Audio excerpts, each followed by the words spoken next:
तीन दामाद की सास पार्ट 1। कावेरी जी के पति का देहांत हुए काफी वक्त हो गया था। कावेरी जी की 3 बेटियां थी, ईशा, मोहिनी और सुहाना। तीनों ही काफी होशियार और नौकरी करने वाली थी, लेकिन उन तीनों से कावेरी जी इतना प्यार करती थी कि उनकी शादी की उम्र होने पर भी उन्हें पराये घर भेजने का उनका मन ही नहीं हुआ। अरे तुम तीनों मेरे कलेजे का टुकड़ा हो। जब भी तुम्हारी शादी के बारे में सोचती हूँ ना, बड़ा डर लगता है। सही कहती हो मम्मी, हम भी आपसे बहुत प्यार करते हैं। हाँ, मम्मी पापा के जाने के बाद अब बिल्कुल अकेली हो गई हैं। और मम्मी, अगर हम तीनों शादी करके चले गए तो आपका ख्याल कौन रखेगा? लेकिन अपनी खुशी की वजह से मैं तुम तीनों को बिना शादी के भी तो नहीं देख सकती ना बेटा। समाज के हिसाब से देखे तो यह भी गलत होगा, और मैं ऐसा कुछ नहीं चाहती। लेकिन तुम तीनों से दूर होने के बारे में सोचती हूँ तो अजीब सा लगता है। लेकिन मम्मी, हम आपको इस तरह अकेला छोड़कर नहीं जा सकते। एक काम करते हैं मम्मी, शादी के बाद ना आप मेरे साथ मेरे ससुराल में चलना और मेरे साथ ही रहना। अच्छा, और तेरी सास मुझे रहने देगी तेरे ससुराल में? अरे बेटा, वहाँ ऐसा नहीं होता। बेटी की माँ कभी अपनी बेटी के ससुराल जाकर नहीं रह सकती। एक काम करते हैं माँ, आप ईशा और सुहानी की शादी कर दीजिए और मैं हमेशा आपका बेटा बनकर आपके साथ ही रहूंगी। मुझे नहीं करनी शादी। अरे मेरी बेटियां मुझसे कितना प्यार करती है, मेरी वजह से अपनी पूरी जिंदगी दांव पर लगाने को तैयार है। लेकिन मैंने ना इससे भी एक अच्छा उपाय सोचा है। क्या मम्मी?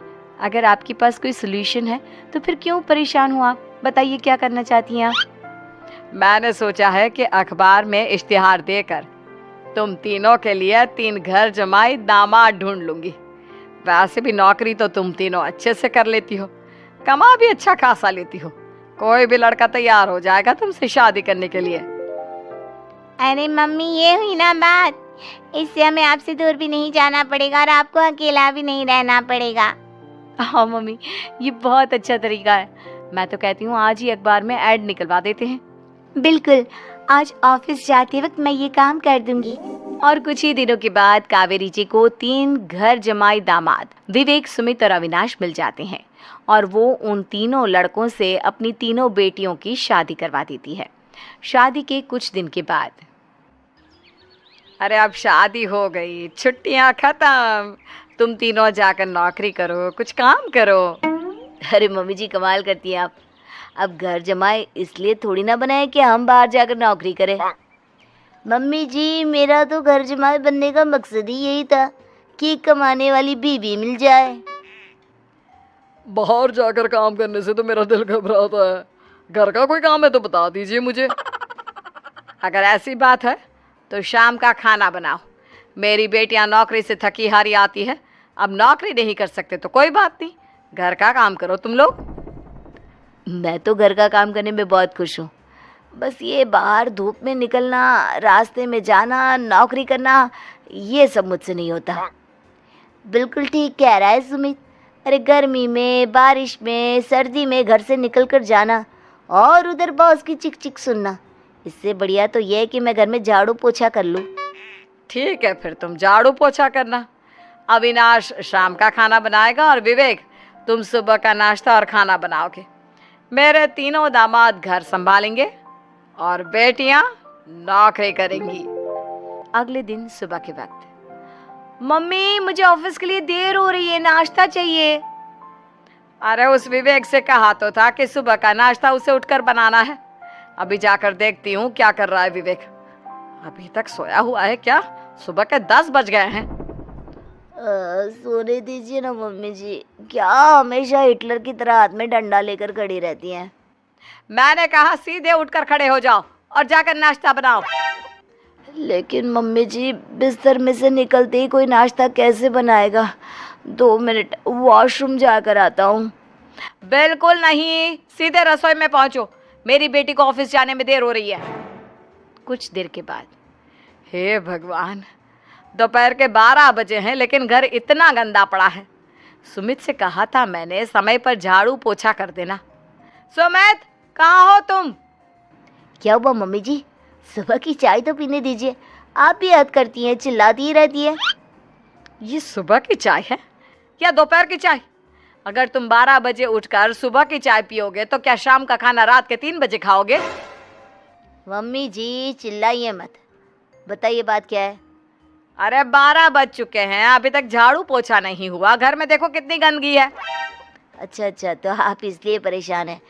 वो क्या है ना मम्मी जी, आज मेरे हाथ में दर्द हो रहा है। रात को उल्टी करवट से सो गया था, हाथ हिलाया भी नहीं जा रहा।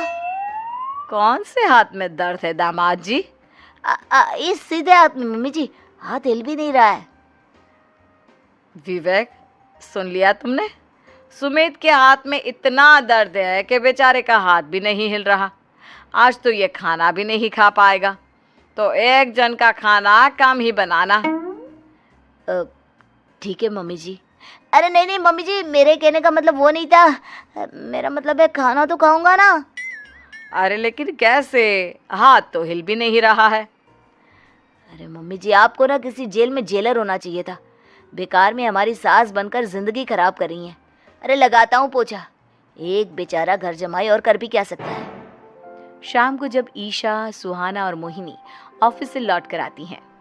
मम्मी, शाम के खाने में क्या बना है? अब ये तो तेरे पति को ही मालूम होगा ना बेटा, उसने ही खाने की जिम्मेदारी ली थी। लगता है मम्मी आपने ये घर जमाए वाला तरीका अपनाकर मुसीबत मोल ले ली है। आपके तीनों घर जमाए कितने आलसी हैं। मेरे वाले को देखो, दोपहर के 12 बजे सुबह की चाय पीता है और काम क्या करना चाहता था?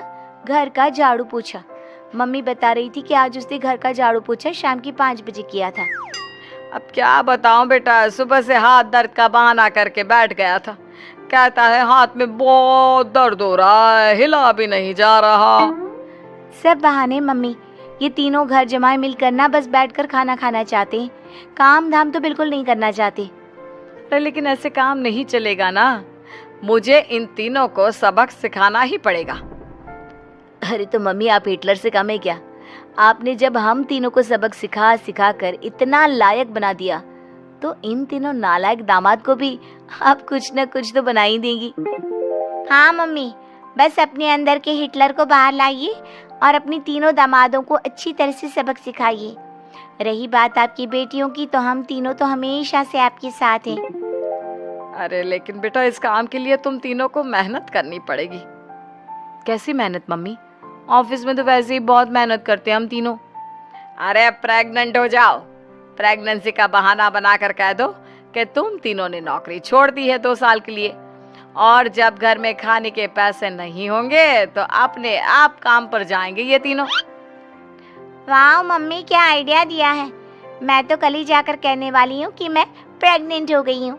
फिर देखना कैसे मेरा पति अविनाश भाग भाग कर काम पर लग जाएगा।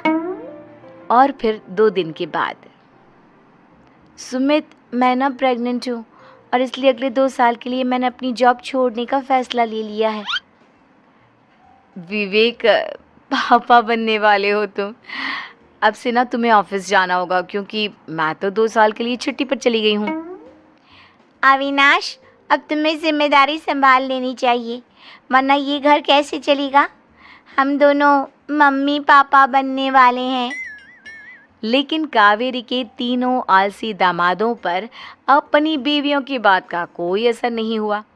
धीरे धीरे कावेरी जी को चिंता होने लगी, क्योंकि उनके प्लान के हिसाब से तीनों बेटियों ने ऑफिस जाना बंद कर दिया था।